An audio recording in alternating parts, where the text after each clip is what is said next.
We now have a video, a Gāyana-vyākhyāna on Śivānandalaharī by Professor Kannan and Dr. Meera ji.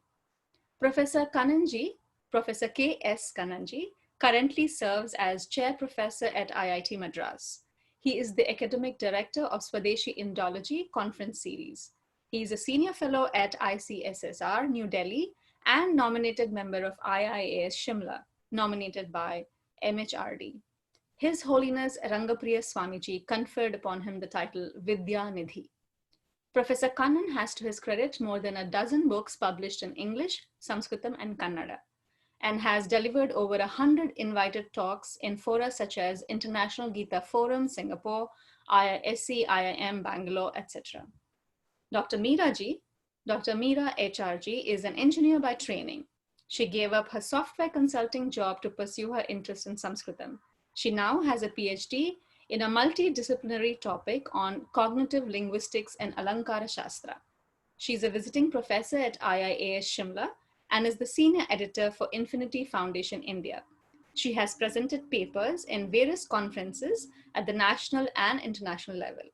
She is a trained Carnatic classical vocalist and has been under the tutelage of Karnataka Kadashri Vidushi Srimati Jambu Kannan. Let's have a look at the video. हासनस्थं हृदयाब्जपीठे चिन्मुद्रयालङ्कृतपाणिपद्मं शुभोपवीतं विमलोर्ध्वपुण्ड्रं Namami रङ्गं गुरुमन्तरङ्गे. I am thankful to the authorities of the Advaita Academy for inviting me to speak a few words on Śivānandalaharī. Śivānandalaharī is a wonderful stotra of Shankaracharya consisting of 100 verses. I have selected a few verses from there and I will be explaining the verses followed by singing by Dr. H.R. Meera. The first verse, Kalabhyam Chudalankrita Shashikalabhyam Nijatapa Phalabhyam Bhakteshu Prakatita Phalabhyam Bhavatame Shivabhyam Astoka Tribhuvana Shivabhyam Hrdi Punarbhavabhyam Anandaspuradhanubhavabhyam Natiriyam. Salutations to Shiva and Parvati. Shivabhyam Natiriyam says this verse. Nati is bowing down from root Namu, Nama Prahvi Bhave, to prostrate. The prayer is to Shiva and Parvati, both of them. Shivascha, Shivacha, Shivau, Tabhyam, Shivabhyam, Parvati Parameshwarabhyam. To them is this salutation of mine. Yam me natihi Shivabhyam bhavatu. The word nati is different from the word nuti. Nuti means praise, whereas nati is prostration and salutation. Why should I bow down to Parvati and Parameshwara? There are 7 epithets given to the pair which provide the reason for my salutation for them. The two, Shiva and Parvati, are both Kalabhyam. They are Kalas. They are the very embodiment of the Kalas. In our tradition, we speak of the 64 Vidyas and 64 Kalas, and they all lead to the Supreme Lord. And Shiva and Parvati are represented as the very embodiment of the Kalas, and therefore they are bowed down to here by using the word Kala. Secondly, Chudālankriti Shashikalabhyam. Their crown is adorned by the digit of the moon. The crescent moon is shown as adorning the head of Ardhanarishwara, or Shiva and Parvati pictured separately also. Chuda is crown or corona, and in these days of the virus of corona troubling us, it would do well for us to remember the corona of Lord Shiva the crown, so which is adorned by the crescent moon, which is very pleasing to look. The lunar digit is the Alankara, and the crown of Shiva is the Alankarya. The beautiful embellishment with its cool rays is also something pleasant to look at. Nijatavah phalabhyam is the third epithet used for the pair. They are the fruit of each other's penance, as it were. Actually, penance would not be a very right word to describe tapas.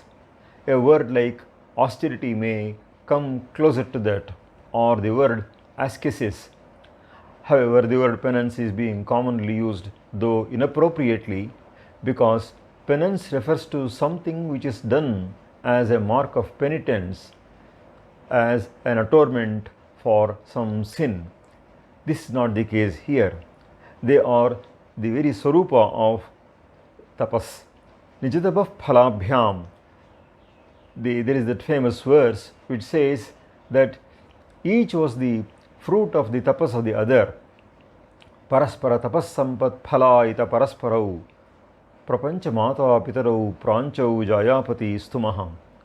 In Kalidasa's description, Lord Shiva performed tapas, and with what purpose nobody can tell. Swayam vidhata tapasah phalanam kenapi kamena tapaschakara, says Kalidasa. And the tapas of Parvati is also very beautifully described in Kalidasa's Kumar Sambhava. Whereas the third canto describes the tapas of Shiva, the fifth canto describes the tapas of Parvati. The very beginning of the fifth canto says, Tatha samaksham dahata manobhavam pinakina bhagna manoratha sati nininda rupam hridayena Parvati priyeshu saubhagya phala hi charuta. Parvati had thought initially that her exquisite form and beauty can attract the mind of Shiva, but she realized that mere physical beauty would not attract him, and therefore she resolved to take up tapas. Iyesha sa krittam avandhyarupatam samadhimasthaya tapobhiratmanaha avapyate va katham anyatha dvayam tatha vidham prema patischa tadrishaha. In order to obtain such a husband and such a love, tapas was indeed the only means. The tapas of Parvati is indeed the tapas of a sadhaka, and the tapas of Shiva is the tapas of a siddha. Kalidasa also says, Premna sharirardha haram harasya. So, Parvati came to occupy the very half of the person of Shiva. So intimate could that love take her to him. And what a great pair they are. It's only where there is great parity that would make a good pair. And if there is a great disparity between the husband and the wife, that would lead to a great despair indeed. Shiva and Parvati have each earned the other, and each deserves the other. This forms indeed an ideal couple. Each is the reward of the other's tapas, and therefore they form an ideal couple. The next epithet is Bhakteshu Prakatita Phalabhyam. They confer upon their devotees the fruit of their various activities. The activities pertaining to dharma and adharma. The fruit of this is best known to the devotees. The best that the Lord can offer to his devotees is known only to the bhaktas. The next epithet is Astoka Tribhuvana Shivabhyam. They confer auspiciousness on the three worlds. The three worlds, Tribhuvana, is Astoka, by no means small. The word Astoka can also be taken with Shivabhyam. They are inordinately auspicious to the three worlds. The next epithet is Hridipunarbhavabhyam. Whenever we contemplate upon them, they present themselves before us they present themselves in our heart. This is also a mark of the saulabhya of the divinities. If we are constantly and continuously attuned to the external world, how can they manifest themselves in our heart? So it's we who need to be attuned to them. It's not a question of any problem with transmission, but one with reception. Ever ready is not the battery cell, it is the Lord who is ever ready to confer His grace upon us. The milk of His grace He is always ready to pour, but we are holding the vessel upside down. And how can He pour His grace upon us? And therefore we have to be more receptive.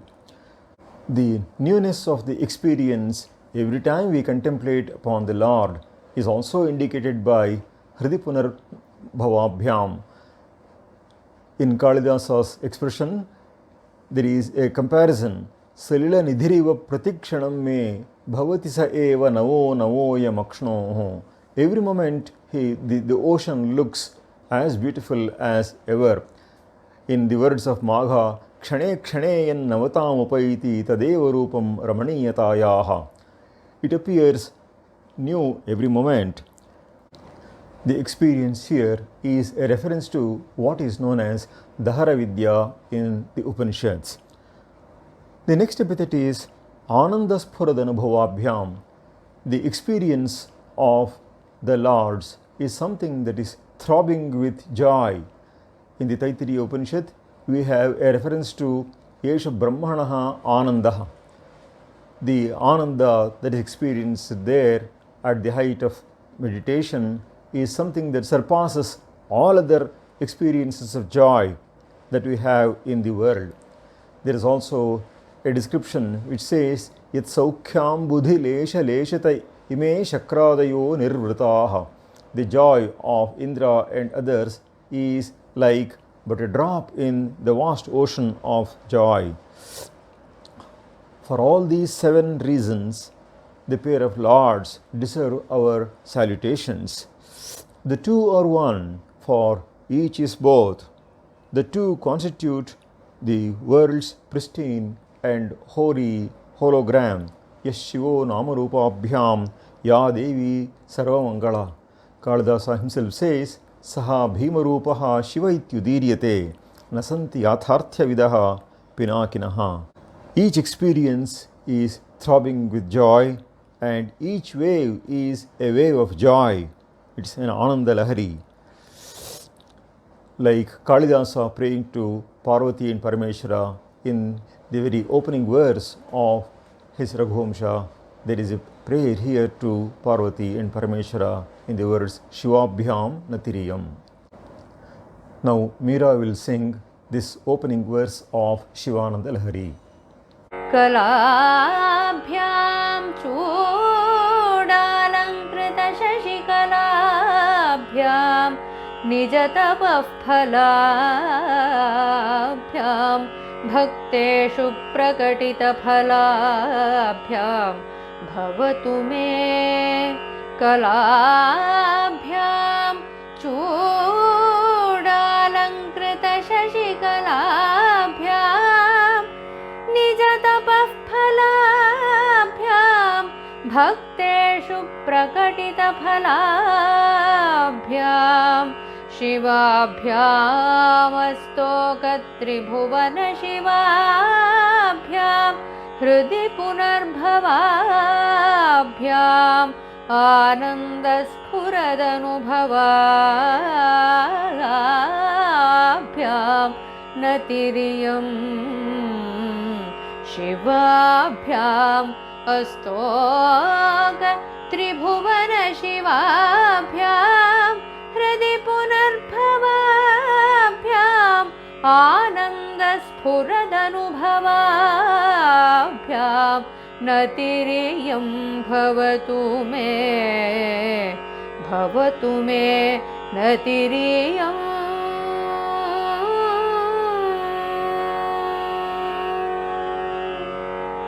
Another charming verse from Śivānandalaharī is the verse which begins with Gabhire Kasare. The verse starts like this: Gabhire Kasare Vishati Vijane Ghora Vipine Vishale Shaile Cha Brahmati Kusumartham Jadamatihi Samarpyaikam Chetasarasja Umanatha Bhavate Sukhenaiva Sthatum Janeha na Janati Kimaho. The verse says that the ordinary man puts forth all efforts to go and collect flowers for the worship of the Lord. The Lord says in the Bhagavad Gita, Putram Pushpam Phalam Toyam Yome Bhaktya Prayachati. And therefore, as Pushpam is listed in this, the devotee tries to collect the best of flowers. And in order to do this, sometimes he will have to descend into deep ponds, Gabhire Kasare Vishati, or sometimes penetrate dense forests which are full of wild creatures, Vishati Vijanaye Ghora Vipine, and which are uninhabited naturally. And he takes the trouble sometimes even of roaming about in mountains which are vast, in the vast range of mountains, Vishale Shaile Cha Brahmati Kusumartham Jadamatihi. And there is the apt description here. The word Brahmati used shows that it is roaming about, and it is also a sort of an illusion. And all this is the aspect of a Jadamati, a person who is not a very intelligent person. The clod-pated person takes resort to all these things. But on the other hand, the right devotee will take the right step. And what is that step? Samarpyaikam chetasarasya umanatha bhavate sukhena ivasthatum janaiha na janati kimaho. O Umanatha, O Lord of Uma, the wise man would rather take the alternative, the better alternative, the easier alternative, namely offering the lotus in the form of his own heart. Chetasarasjam umanatha bhavate samarpya. So he makes this offering and he can stay at ease, sukhena ivasthatum, and that the ordinary person does not know. Janayana janati kimaho. What could be more wondrous than this? The poet asks. And therefore, here there is a reference to the idea that is said in Lalita Sahasranama also, which says Antarmukha Samaradhya Bahirmukha Sudurlabha. And therefore, the Manasa Puja is what is more important than the Bahya Puja. And it is only after this Manasa Puja is done that the Bahya Puja is rendered. The former is called sometimes Antaryaga and the latter called Bahiryaga. And the Bahiryaga used to be preceded by Antaryaga. And it is the Antaryaga that is more important, even if the Bahya Puja is not to be done. The shloka does not say that one is a substitute for the other, but on the other hand, that even when the Bahya Puja is to be done, it is essentially the Antaryaga that is to be done effectively and efficiently, and it's only as an appendage that the Bahya Puja can also be done, but one can be content with the Antah Puja itself when the Parikara for the Bahya Puja is not available. There is a beautiful parallel in one of the verses of Purandara Dasa, which says, Horage mindu ಒಳಗೆ ಮೀಯದವನ ಕಂಡು ಬೆರಗಾಗಿ ನಗುತ್ತಿದ್ದ Purandara Vittala. The idea here is that it is not that one is discouraged to do Bahya Snana, but the Antasnana or the Manasa Snana is what is more important, and the two should go together. If only the external one is adhered to, it is of no use. Sometimes people do this to impress others, and this is called Dambhachara, and therefore that is condemned in all the Shastras. And what is important is that one has to adhere to the external rituals also, but at the same time pay more attention to the internal ritual. So the Antaryajna or the Antaryaga is what is more important, and therefore rather than taking all the trouble, if all our energies are spent on attending to the exterior at the cost of the interior, it does not bear any fruit. And therefore what is more important is that one should pay attention to the interior. Gabhire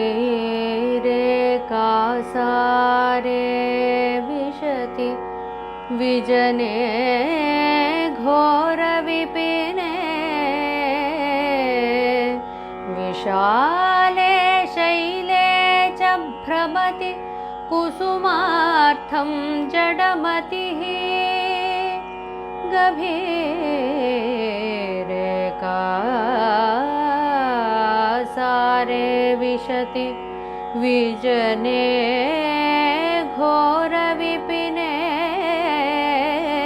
विशति विशाले Shelley च भ्रमति कुसुमार्थं जडमतिः समर्प्यैकं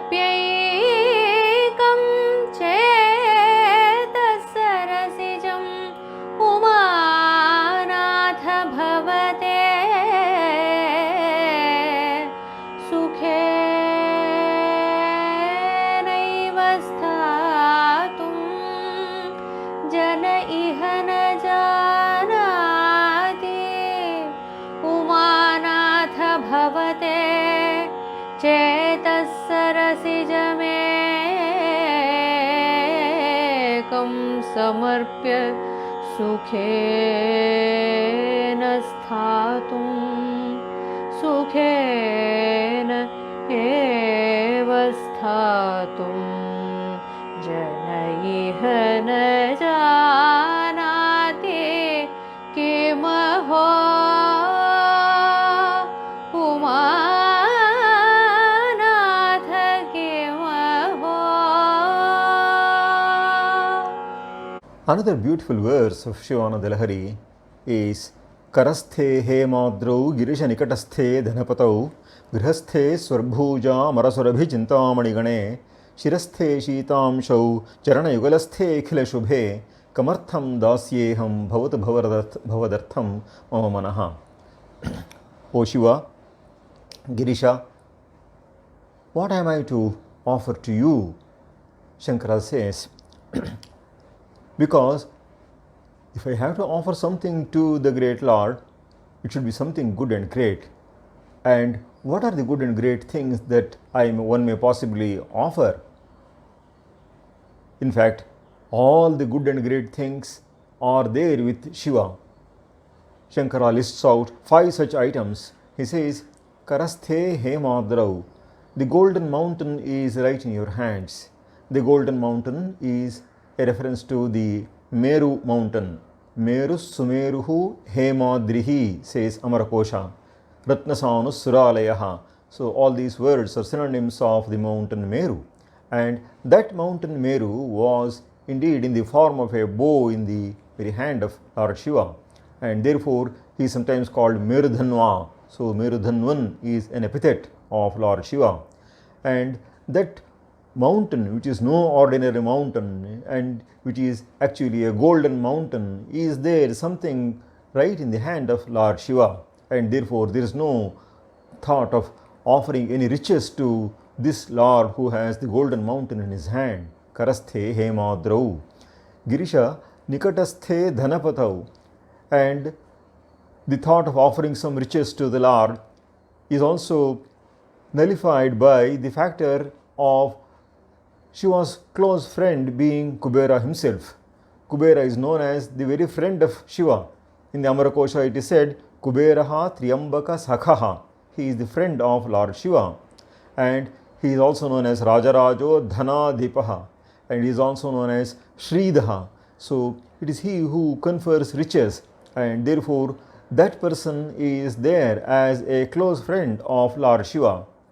And further, if we take an account of the Dikpalakas that are generally described, we find that Lord Shiva is the Lord of Ishanya Dik, the northeast, and Kubera is the Lord of the north, so the Uttara Dik, and the two are very close, and therefore they are physically also quite close and proximate, and therefore that is why it is the reference is to Nikatasthe Dhanapatau, when Kubera is there proximate to you, so he is very close to you, and therefore I don't have anything to offer that either Kubera or this mountain, the golden mountain, cannot offer to you. Grahasthe Svarbhuja Marasurabhi Chintamani Gane. There are three things that can offer anything that we can think of, and therefore these are wish yielding items. What are they? Number one, it is Svarbhuja, the celestial tree. Swar refers to the Swarga and Bhuja refers to a tree as it grows on the earth, Bhuja. And in the Amarkosha there is a list of the 5 Deva Vrikshas. So Panchaite Devataravaha Mandara Parijatakaha Santanah Kalpavrikshascha Pumsiva Harichandanam. Now all these are at the very residence of Lord Shiva, Grihasthe Svarbhuja. And then there is also this Kamadhenu called Amara Surabhi, which also grants what all we wish. And there is also the Chintamani, so the wish yielding gem, so which grants whatever we think of and whatever we can desire. And the host of all these things are there right in the residence of Lord Shiva, Grihasthe Svarbhuja Marasurabhi Chintamani Gane. And in addition to this, if you want to offer something cool to Lord Shiva, the moon is there right upon his head, Shirasthe Shitam Shau, and right at his feet are all things auspicious, Charana Yugalasthe Akhila Shubhe. And this being the case, what is there for me to offer to you, O Girisha? Kamartham Dasyeham. So to you, what is there for me to offer? Bhavatu Bhavadartham Mama Manaha. So I must offer something that the Lord does not possess, and it is my mind that is wandering here and there that I have not made an offer of, and therefore it is that which Lord Shiva is not in possession of, and therefore, O Lord, I am offering my heart to you. So Bhavatu Bhavadartham Mama Manaha. So the various ways in which the mind has to be turned towards the Lord, so is detailed by Shankara in this beautiful poem, and this is one way of turning the mind towards the Lord. We must note that the Lord is Avapta Samasta Kama, one whose desires are all fulfilled, and there is no desire that remains unfulfilled for the Lord. It is in fact He who grants the wishes of all, and therefore there is nothing that we can grant His wishes to be fulfilled. And secondly, Lord Shiva is known as Ashutosha, one who can be pleased easily, quickly. Ashu is quickly, and unfortunately people who do not know these words sometimes mispronounce. I heard a person refer to a friend by name Ashutosha as Asutosha because of the English spelling. So Asutosha would mean a person who can never be pleased. On the other hand, Shiva is someone who can be pleased very easily. So by this offer of our own mind, He would be pleased. Actually speaking, it is we who stand to gain by offering our mind to the Lord, and the Lord Himself gets pleased by our offer of our mind to Him. So easy is He to please. करस्थे माद्रो Girish निकटस्थे धनपतो गृहस्थे स्वर्भुजामरसुरभि चिन्तामणिगणे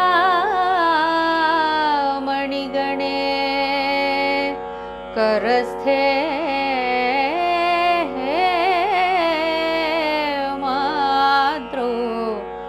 निकटस्थे धनपतो गृहस्थे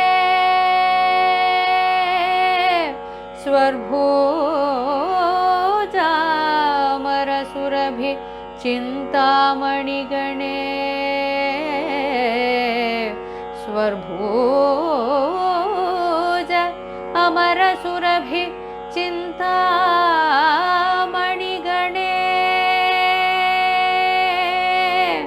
शिरस्थे शीतांशो शिरस्थे शीतांशो चरणयुगलस्थे अखिलशुभे शिरस्थे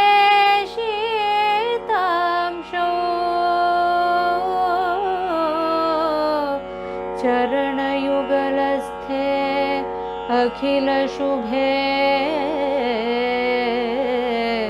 कमर्थं दास्येऽहं Girish कमर्थं दास्येऽहं Girish भवतु भवदर्थं मम मनः गिरिश भवतु भवदर्थं मम मनः भवतु भवदर्थं मम मनः.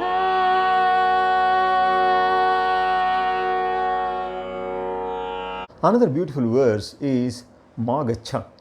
Magachattvamitastato girishabho mayyeva vasam kuru swamin adikirata mamakamana kantara semantare vartante bahusho mruga madajusho matsarya mohadayah tan hatva mrugaya vinoda ruchita labhancha samprapsyasi. This is another beautiful verse in which also the Lord is prayed to dwell in my own mind, in one's own mind, in the mind of the devotee. So the prayer is, O Shiva, do not go here and there. Ma gachatvam itastataha girishabhoho. O Girisha, do not go hither and thither. Mayyeva vasam kuru. Dwell in me alone. Mayyeva vasam kuru. And he is referred to as Swamin Adikirata. You are the primeval hunter.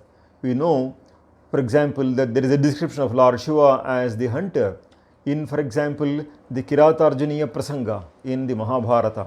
And there is also the reference in Kalidasa's Abhigyana Shakuntala, where it is said, Murganusaranam Sakshat Pashyamiva Pinakinam, and he is after wild creatures. So Murganusarin, the Lord is known as Adi Kirata, and therefore he is referred to here as Adi Kirata, Mamaka Manah Kantara Simantare.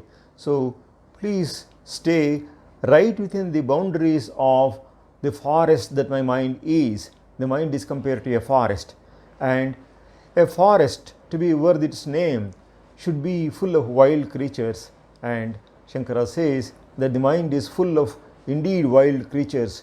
So the various wild creatures are in the form of Matsarya and Moha. Matsarya is envy, and Moha is infatuation and delusion. And these are animals that are full of rut, madajushaha. They are very arrogant and haughty because they are very powerful, and they are in a very great number also. Vartante bahushaha, in large numbers they are. These wild creatures are in the forest of my mind, and Shiva can do well to destroy them, tan hatva, and it is for his own benefit. Mragaya vinoda ruchita labhancha samprapsyasi. A hunter would never be happy if he doesn't get very many animals to hunt, if he doesn't get strong wild creatures to hunt. And here are many wild creatures which are to be hunted, and it is Shiva who gets pleased on account of that. Labhancha samprapsyasi, you stand to gain, O Lord Shiva, by staying here and by destroying these wild creatures. Thus, the set of Arishadvarga, so namely Kama, Krodha, Lobha, Moha, Mada and Matsarya, these indeed are the Pashava Bhava in us, within us, and these need to be destroyed. These need to be offered to the Lord, and it is then that the Lord is pleased, because the Lord is pleased because we are uplifted. So our upliftment causes joy to the Lord, and therefore there is a prayer in this verse for the Lord to destroy all these wild creatures, these negative aspects within our person, within the realm of our own mind, which is indeed a veritable forest. So this prayer of Shankara tempts the Lord to do the hunting right in the realm of my own mind, so that he stands to gain. मा गच्छत्वमितस्ततो गिरिशभो मय्येव वासं कुरु मा गच्छ मागच्छ त्वमितस्ततो गिरिशभोगो मय्येव वासं कुरु स्वामिन् आदिकिरातस्वागामिन् मामकमनः कान्तारसीमान्तरे वर्तन्ते बहुशो मृगा मदजुषः मात्सर्यमोहादयः सीमान्तरे वर्तन्ते कान्तारसीमान्तरे वर्तन्ते बहुशो मृगा वर्तन्ते मदजुषो मृगाः बहुशो कान्तारसीमान्तरे वर्तन्ते मामगमनः कान्तारसीमान्तरे बहुशो मृगाः मात्सर्यमोहादयो वर्तन्ते स्वामिन् आदिकिरात तान् हत्वा मृगया विनोदरुचिता लाभं च सम्प्राप्स्यसि स्वामिन् आदिकिरात तान् हत्वा मृगया विनोदरुचिता लाभं च सम्प्राप्स्यसि गिरिशभो मागच्छ मय्येव वासं कुरु. Another beautiful verse is the one that refers to the great devotee Kannappa. Margavartita paduka pushapate rangasya kurchayate gandushambu nishechanam puraripor divyabhishekayate kinchid bhakshita mamsashesha kabalam navyopaharayate bhaktih kin nakarotyaho vanacharo bhakta avatamsayate. Here is a reference to the great hunter Kannappa, so who offered his own eyes to the Lord. Margavartita paduka pushapate rangasya kurchayate. This hunter, who was very innocent and who simply loved the Lord, made an offering of his own eye to the Lord when he saw one of the eyes of the Lord bleeding. And after he made this, it is said that the other eye also started bleeding, and therefore he thought of offering his second eye to the Lord. But he was also afraid that when he removed his own second eye, he would have no eye left, and he would not be able to locate where the eye of Lord Shiva was, and therefore in order to get to locate where the second eye was, he removed his own sandals and placed it in that place in between the eyebrows of Lord Shiva in order to be able to locate that spot where he had to fix his second eye. And that is what is referred to here in the words Margavartita paduka, the sandals that he used to use, so had become a kurcha, the spot between the eyebrows, so of Pashupatehi, of Lord Shiva. Gandu Shambu Nishechanam Puraripor Divyabhishekayate, and he had no vessel to carry, so poor that he was, so he carried some water in his mouth and he splattered that water over the Shivalinga, considering it as the Abhisheka of the Lord. And thirdly, Kinchid Bhakshita Mamsashesha Kabalam Navyopaharayate. A hunter that he was, he used to eat the flesh of the wild animals, and after eating some and tasting that it was good and ensuring that it was good, he made that offering of tasted flesh, Kinchid Bhakshita Mamsashesha Kabalam, a a morsel of that as a fresh offering to the Lord Shiva for Naivedya, Navyopaharayate. And with all this, Lord Shiva was pleased.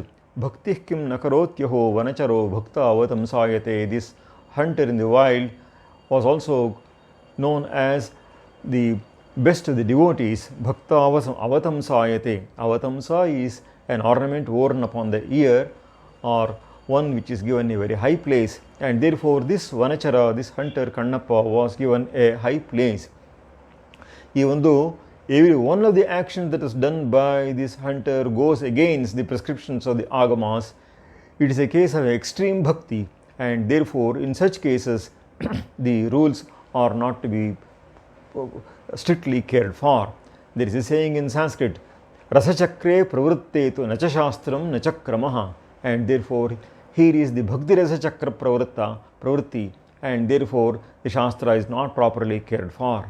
And therefore we find that in the case of extreme bhakti, there are some violations here and there, and that is condoned by the Lord, because He knows the heart behind the actions that are performed by these devotees.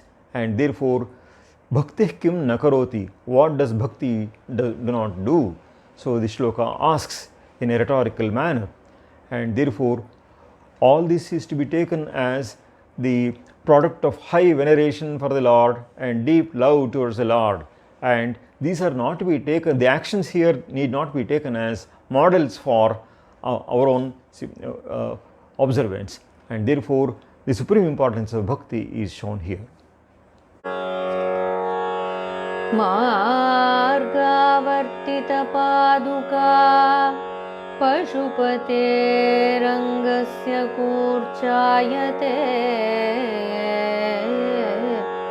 मार्गावर्तितपादुका पशुपतेः अङ्गस्य कूर्चायते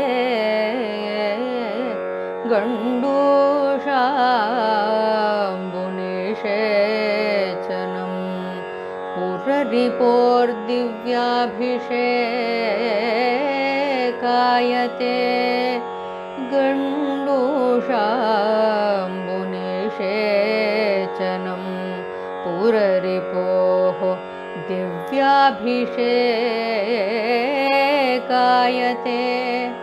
किञ्चिद्भक्षितमांसशेषकवलं नव्योपहारायते किञ्चिद्भक्षितमांसशेषकवलं नव्योपहारायते भक्तिः किं न करोत्यहो वनचरो भक्तावतं सायते भक्तिः किं न करोति भक्तिः किं न करोति अहो वनचरो भक्तावतं सायते वनचरो भक्तावतं सायते. Here is the last of the selections from Śivānandalaharī. This verse comes to the close of the poem Śivānandalaharī. The verse runs like this: Sarvalankara yuktam saralapadayutam sadhuvrittam suvarnam sadbhis sanstūyamanam sarasagunayutam lakshitam lakshanadhyam udyadbhusha vishesham upagata vinayam dyotamanartharekham kalyani devagauri priyamama kavita kannikam tvam grihana. O Lord Shiva, I am here offering the bride in the form of this poem of mine to you for marriage. So this shloka employs paranomasia or shlesha alankara in a beautiful manner, and all the words that have been used act as epithets both for kavita and for kanyaka. In our explanation, we will explain all the words first as referring to the bride, and then as referring to the Kavita.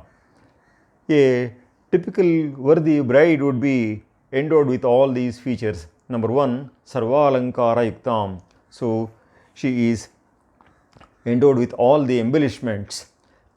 In Amarakosha, we get a word called Kukuda, which says Satkrityalankratam Kanyam Yodadati Sakukudaha. So it's one who offers his Kanya to the groom, making over all the embellishments to the bride. And even in the procedure of the Vivaha, there is this verse that is uttered, Kanyam Kanakasampannam Kanakabharanair Dasyami Vishnave Tubhyam Brahmalovaka Jigishaya. And therefore, the Kanya is offered with all the alankaras, and therefore, the word that is used here is Sarvalankara Yuktam. Sarala Pada Yutam. Her gait is simple and straight, so it is not crooked. And the comparison that is usually given is of Hamsa Gamana. So that is the kind of gait that this girl has. Sadhu Vrittam, she is a person of good conduct. Suvarnam, she has an excellent color, a golden hue indeed. Sadbhis Samstuyamanam, she is someone who is praised by the noble. Sarasa Gunayutam, she has a very sweet disposition and a demeanor such as any husband would be very loving of. Lakshitam, she is noted among many girls, so she should be the best bride that one would think of. Lakshanadhyam, she possesses auspicious marks upon her person in general. Udyadbhusha Vishesham, so the jewels that she wears are all bright in color. Upagata Vinayam, she is a person who is very well trained and is also very humble. Dyotamana Artharekham, and right in her hand is the Artharekha, the line of prosperity that is very prominent. Dyotamana is glowing. Kalyanim, and she is very noble. So such a bride would be offered to a bridegroom and would be very gladly accepted by the bridegroom. These are all the excellent qualities that a Kanya would possess. We will now give the explanations for the various epithets as applicable to Kavita, the poem, namely Śivānandalaharī itself. This poem is Sarva Alankara Yuktam, is endowed with all the embellishments. The various alankaras in a poem would be the Shabda Alankaras and the Artha Alankaras. If we can take a look at this very poem, this very shloka, we see that this has several sakaras beginning in several words. So the alliteration or anuprasa, as can be discerned in Sarva Alankara Yuktam, Saralapada Yutam, Sadhurattam, Suvarnam, Sadbhis Samstuyamanam, Sarasaguna Yutam, and again two lakaras, Lakshitam, Lakshanadhyam, or the number of kas in the last line, namely Kalyanim, Devagauri, Priyama, Kavita, Kanyakam, Tvam Grihana. So in all these you can find the Shabda Alankaras and the various Artha Alankaras like similes in metaphors, upamas and rupakas and many more are to be found in many verses in this stotra. And therefore, this Śivānandalaharī is also Sarvalankara Yuktam. And Saralapada Yutam, this poem is not composed making use of words which are very, very difficult. So it's for Chitrakavyas sometimes that we require very difficult words. There are also poets who compose verses making use of very difficult words, but this is a poem which is overflowing with devotion and also naturally overflowing with very simple words that have been used, Sarala Pada Yutam, and the charming words are all made use of to make for this Sadhu Vrittam, a poem which has very many good meters. So it employs varieties of meters and they are all very delectable meters, and such meters have been employed in this poem. Suvarnam, having beautiful letters which are, for example, sweet sounds which are not harsh, aparusha. So such letters which are not shrutikatu have been made use of in this poem, and therefore this is Suvarnam. Sadbhis Samstuyamanam, This is also something that is admired by people who are specialists in Kavya Shastra. So Kalidasa says, Tam Santa Shrotum Arhanti Sadasad Yakti Hetavaha. And therefore such sats, so men of discrimination as are masters of Kavya Shastra, so even they would praise this work, Sadbhis Samstuyamanam and Sarasa Gunayutam. This is something that is full of Bhakti Rasa. So Sarasa Gunayutam. So such excellences are there in this poem. Lakshitam is something that is noted as extraordinary among poems, and Lakshanadhyam, the various Kavya Lakshanas are present in this poem. Udyat Bhusha Vishesham, the very many literary embellishments and literary merits are all found in this poem. Upagata Vinayam, so the training of the poet shows itself there.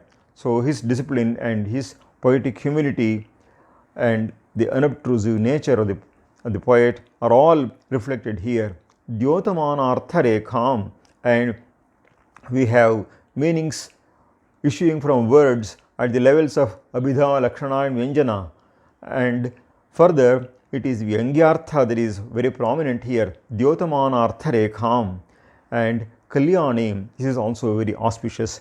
Gauri Priya, O Lord of Gauri, I am offering this Kavita Kanyaka to you, so please accept the same. Tvam Grihana, says this poem. This Kavita Kanyaka is none else than Śivānandalaharī, as already pointed out. And the charm, the beauty, and the irony of this is that Shankara, a sannyasin, is acting like a grihastha. So he is the father of a bride, as it were. And Kanyadana is an Atishrestha Dana, so which Shankara is making to the Lord. And further, the address to Lord Shiva as both Gauri Priya and Deva is also significant.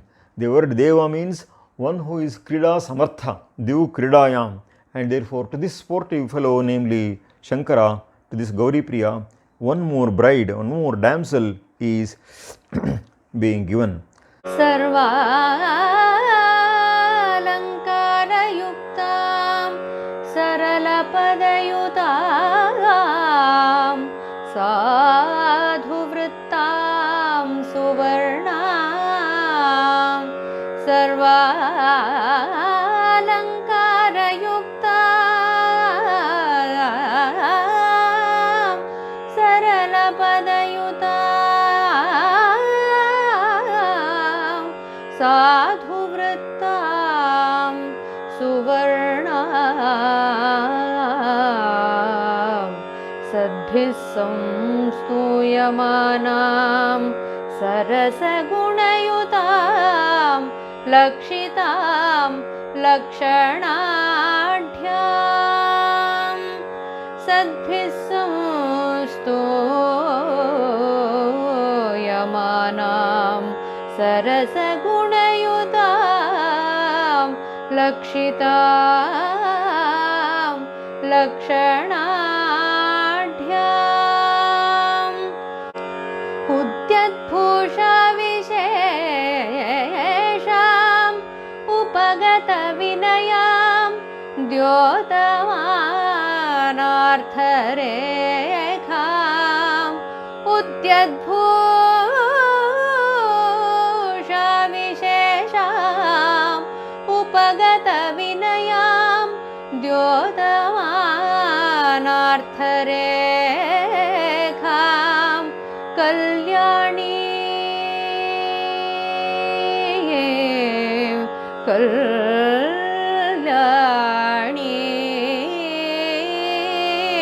Kalyani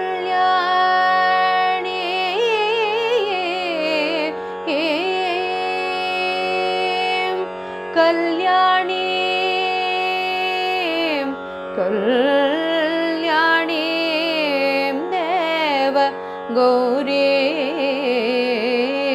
प्रिय कल्याणीं देव गौरी प्रिय मम कविता कन्यकां कल्याणीं गौरी प्रिय त्वं गृहाण कल्याणीं देव गौरी प्रिय मम कविता कन्यका त्वं गृहाण गौरी प्रिय देव कल्याणीं मम कविता कन्यकां त्वं गृहाण।